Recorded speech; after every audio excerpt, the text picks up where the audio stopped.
All right, folks, I call this like Orphan Alley over here because it's like all the orphan tractors, right, Paul? Pretty much, yep.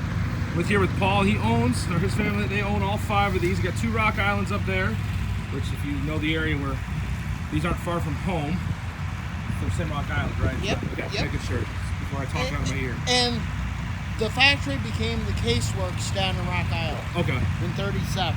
Now, did they have? So, is there Case roots in that, or was the Case came in Nope. and just cleaned house? Nope. Case came in, cleaned house. Okay. Rock Island Plow Company was its own company from 1855 to 1937. So it's the same thing we kind of talked about in the video before, how the implement companies got all the money for the tractor rents. They were trying to get the tractors. They either could make it or break it at that point. Yep. That's exactly right. And one behind you. I was swinging around. Whoop, there it is. Basically, this was the tractor that Rock Island bought. Okay. This is a very rare model that was actually built in Carroll, Iowa by the Heider family that later on was still building the Heider auger wagons and Heider wagons. Okay. Now, a lot of people still had up through the 70s. And when this came out, they called it, for horsepower, 8 or 10 good horses on the drawbar and 15 on the belt. And in a year, they had 4 different horsepower ratings. Okay.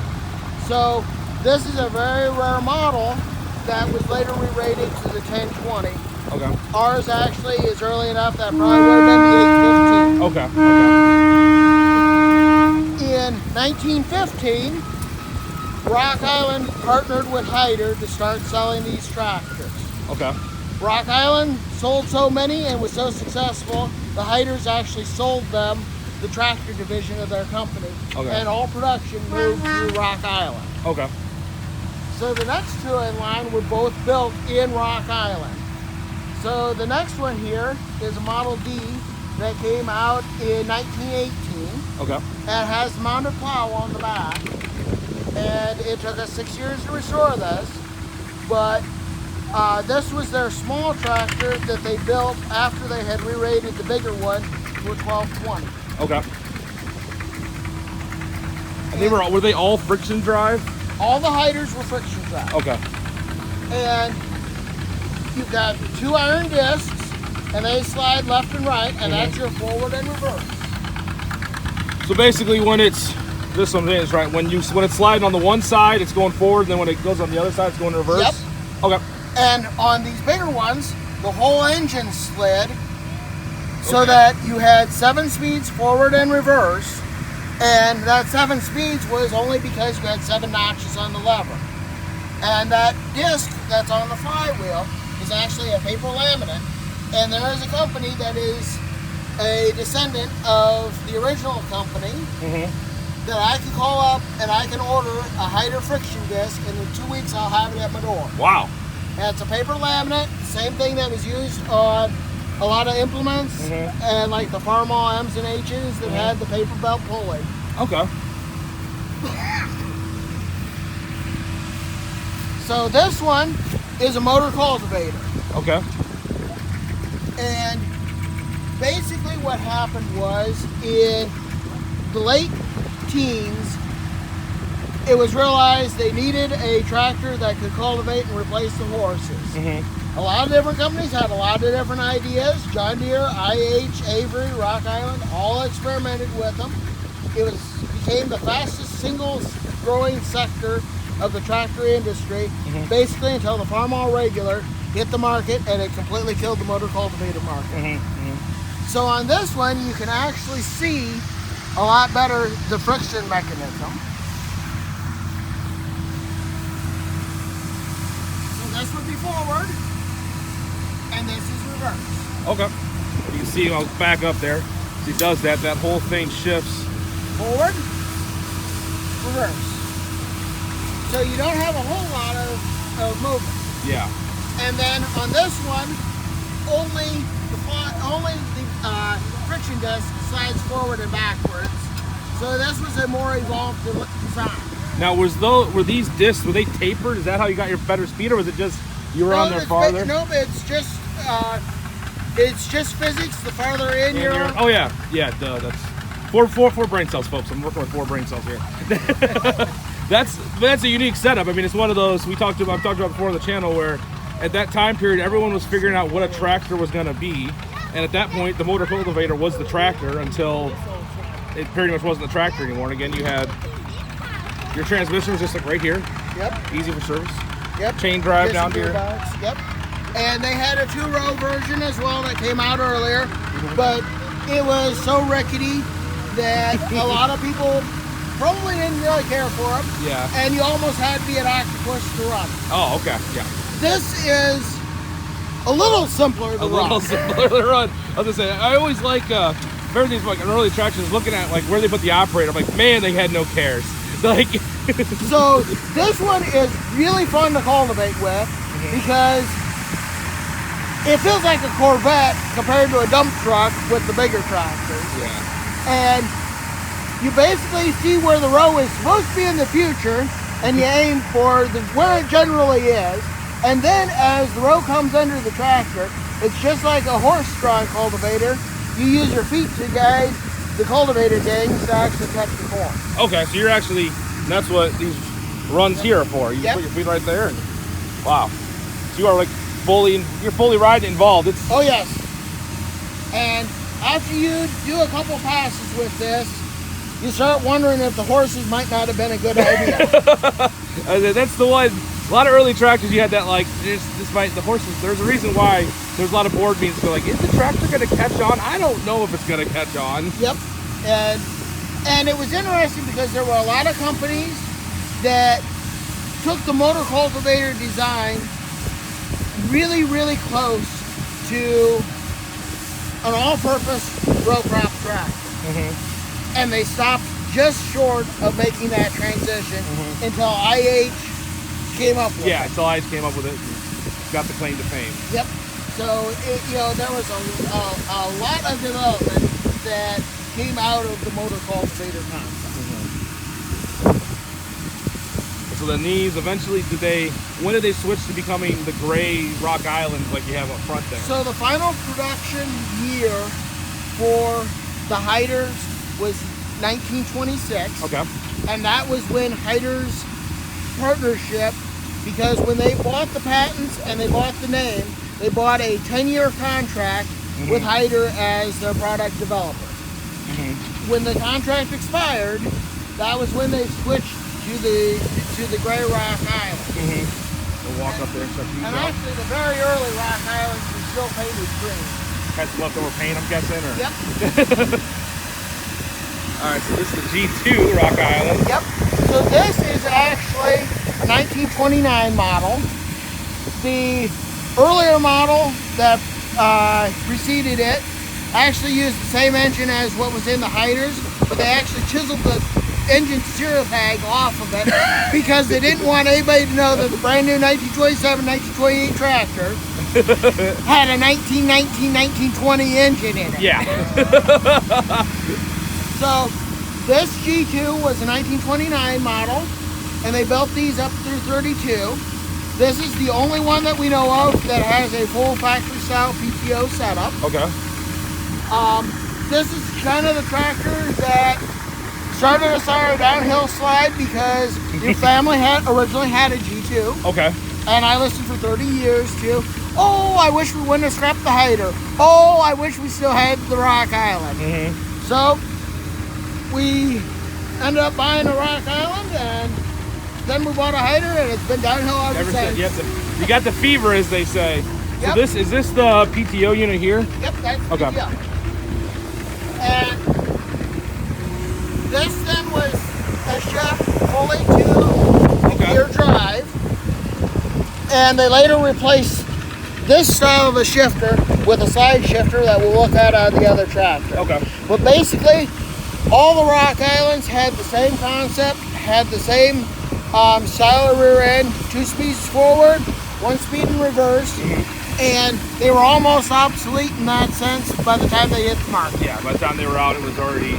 You think about what else was out during that time, and you were starting to have your farm all regulars, and so kind of part of the times. This one is our H22, and it was rated 20 horsepower on the drawbar, 44 horsepower on the belt. Okay. Now, this was, I think I screwed that up. Oh, that's fine. 22 on the drawbar, 40 on the belt. Okay. And then they only officially built these in 35. This was the last model that they actually officially introduced, and they built only about 26 of them. Okay. This tractor actually was built in 36 after they had officially ceased production. Okay. Because they had leftover parts, so they ran the factory for approximately 2 months. Still doing some development. There are about 5 known of these, and 2 of them have the rear ends ripped out because they didn't beef the rear ends up enough. From this model? Well, actually from the one size larger. There was Model F that was a little larger. That's a little bigger, okay. But still not enough for the... Still not enough for putting an engine that's basically the same as the early Harper Oliver 90s. Oh, okay. Yeah, that's my... It's basically the same engine. Yeah. I was gonna say, looking at it, that motor is very, it's tank size in there. Yeah. So it's a lot more motor than what the rear end really was designed to handle. You see that different shifter that you were talking about there? Yep. So they go to a 3 forged, or no, that's still the same, isn't it? Still 2 and 1 on that. Yep. Rock Island did have a row crop tractor that they were developing.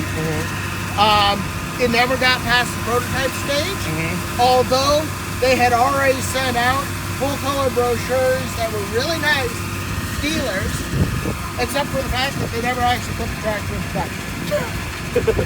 And the end of Rock Island Paul Company was quite literally the Weyerhaeuser family wanting to sell the company, and they actually sat in a board meeting and they had all these letters and telegrams from their dealers saying, where's the new product? Where's the product?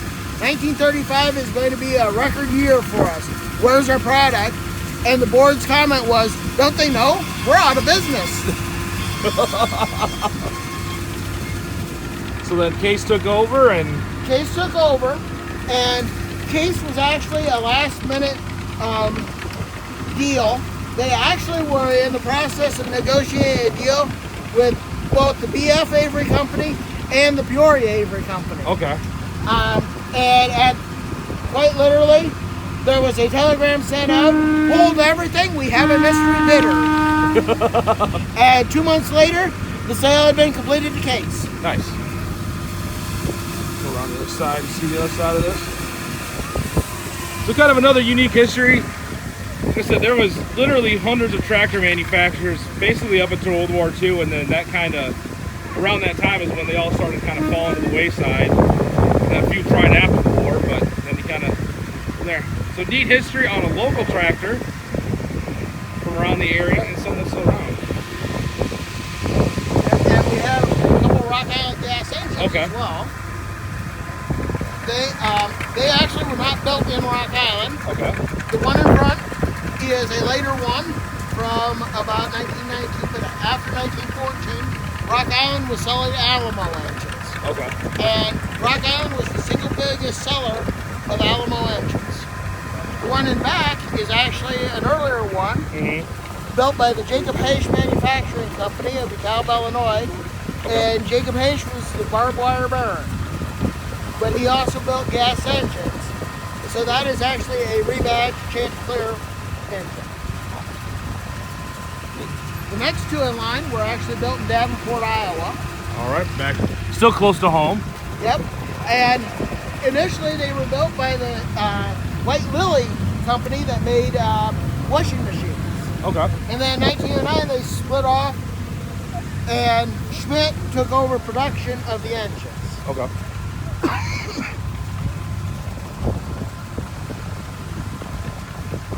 So with these, real quick. Yep. So this is the style where basically, make sure I'm thinking right here as I'm talking. So the intake was like just a poppet on that, because there was no Right. How'd that work? Yep, and these are air-cooled engines. Okay. Where these two are hopper-cooled, and those two are string-cooled. And these two are R&V engines, root and vent. Okay. And neither one of them has a John Deere tag. Because early R&V engines were sold by multiple different companies as their own. So the big one over there actually has a Port Byron, Illinois tag. Oh wow! Again, right up the road. Yep. So it now lives about 3 miles from where it was sold. That's awesome. That's this one over here.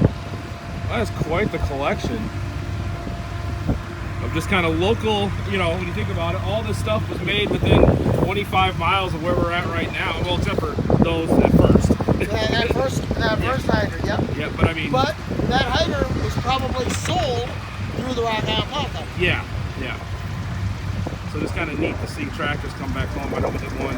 We had a 550 we bought in Tennessee. And when the second it crossed into the Iowa border, I said, Dad, you know, this is the first time it's been back in Iowa since it left Carl City. He's like, oh yeah, I didn't think of that. Yep. Yeah. Oh, I see. So that's like a cooling fan on the side there. Yep. So it did actually have a cooling fan, and then it had a chicken wire cage around it. Okay. And this one has the gear on it. This was originally a pump engine for using your pump well jack. Okay.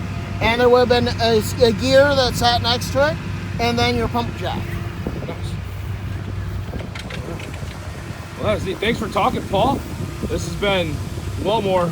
My brain is coming out of my ears now because this is crazy. But yeah, we'll go check some more stuff out. It looks like I'm starting to plow, so we'll take it to that. But again, thanks, Paul, for checking out. This is more cool stuff that you can see here at the Antique Engine and Tractor Show. You're here. This stuff's here almost every year, right? We mix it up. Yeah.